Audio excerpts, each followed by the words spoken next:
রাজধানীর মতিঝিলে শাপলা চত্বরে 2013 সালের 5ই মের ঘটনার স্মৃতিচারণ করলেন প্রধান উপদেষ্টার উপপ্রেস সচিব আবুল কালাম আজাদ মজুমদার।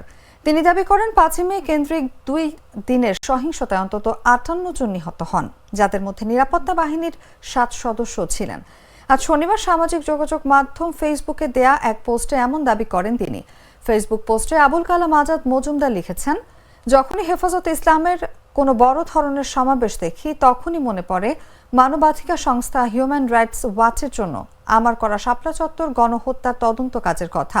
পুরো বিশ্ব যখনই হত্যাকাণ্ডে কতজন নিহত হয়েছেন তা নিয়ে বিভ্রান্ত ছিল, আমি তখন ঢাকা ভিত্তিক সাবেক বিবিসির সংবাদদাতা মার্ক ডামেটের সঙ্গে মিলিত হয়ে এই কঠিন কাজ হাতে নিয়েছিলাম। আমরা এই সিদ্ধান্তে পৌঁছাই যে 2 দিনের ওই সহিংসতায় অন্তত 58 জন মানুষ নিহত হয়েছিল, যাদের মধ্যে নিরাপত্তা বাহিনীর 7 সদস্য ছিলেন।